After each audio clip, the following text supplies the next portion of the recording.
وقت ایک وقت آتا ہے زندگی سے ایکسائٹمنٹ ختم ہو جاتی ہے. کچھ بھی ہو رہا ہو کوئی فرق نہیں پڑتا. کوئی یاد کر لے تو بھی ٹھیک ہے, کوئی اگنور کر دے تو بھی کوئی احساس نہیں جاگتا. جس کے پاس جو ہوتا ہے اس نے وہی تقسیم کرنا ہوتا ہے. لہٰذا لوگوں سے شکوہ نہیں کرنا چاہیے. ضروری نہیں سب کی جھولیاں پیار, محبت, خلوص, اپنائیت اور بے غرضی جیسے موتیوں سے بھری ہو. اس لیے جو بھی ملے جہاں سے ملے رکھ لو اور سمجھ لو کہ دینے والے کے پاس دینے کے لیے اپنے ظرف کے مطابق اس سے بہتر نہیں تھا. خوش رہو اور خوشیاں بانٹتے رہو. زندگی میں ہر گزرتا پل کچھ سبق دیتا ہے, کچھ چھین لیتا ہے اور کچھ دیتا ہے. خوش قسمت وہ نہیں ہوتے جو صرف پانا ہے.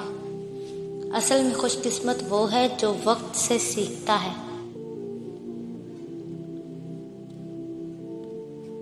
نیت, عمل اور ارادے غلط ہو سکتے ہیں لیکن تڑپ ہمیشہ سچی ہوتی ہے.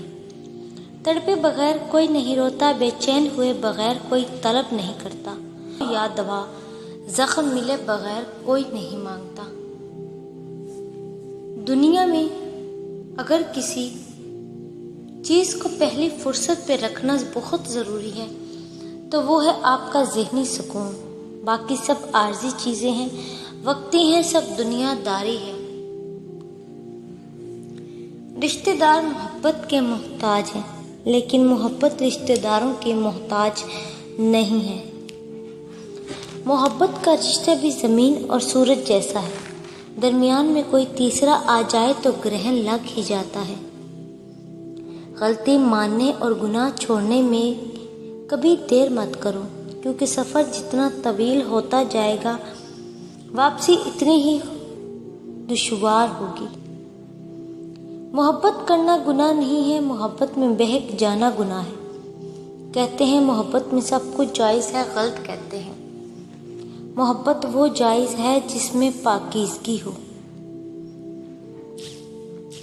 اور دیکھنا تم اللہ کی مدد آئے گی اور وہ ایسی مدد کرے گا تمہاری جہاں سے تم کبھی گمان بھی نہیں کر سکتے.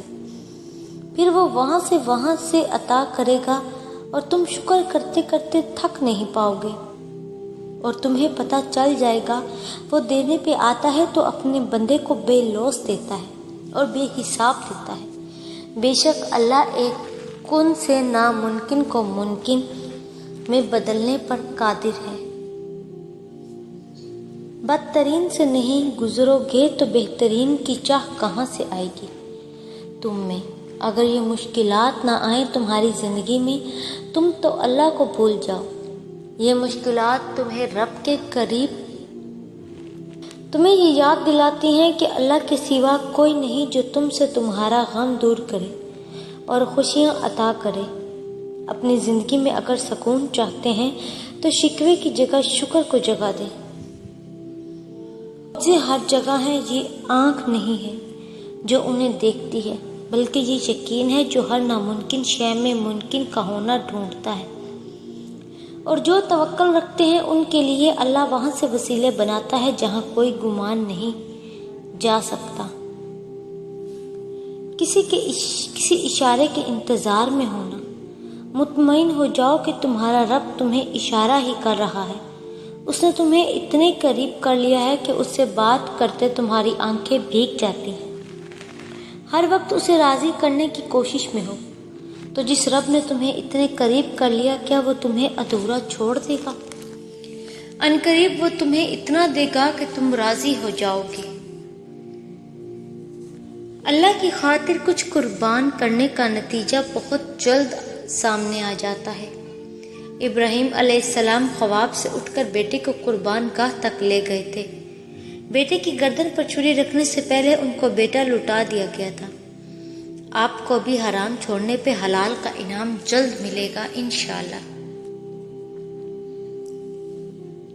ہر انسان کا امتحان مختلف ہوتا ہے. بظاہر نیک نظر آنے والے لوگ بھی اپنے اندر ہر وقت شیطانوں سے لڑ رہے ہوتے ہیں۔ ان کے بھی غم ہوتے ہیں، وہ بھی ٹوٹتے ہیں، ان کے لیے بھی کچھ اچھے کام کرنا آزمائش بنا رہتا ہے۔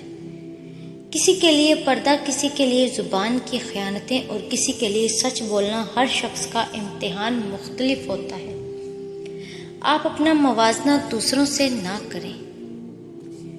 اللہ نے اس دنیا کی اہمیت کو 3 مثالوں سے واضح کیا ہے کہ یہ دھوکے کا گھر ہے، یہ مکڑی کے جالے جیسی ناپائیدار ہے اور یہ مچھر کے پر جتنی اور جیسی ہے۔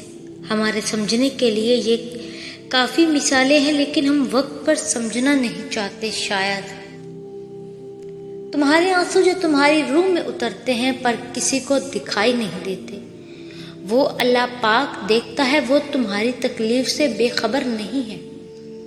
تم نہیں جانتے لیکن وہ تمہاری حفاظت کیے ہوئے ہے۔ ہر طوفان بربادی لے کر نہیں آتا۔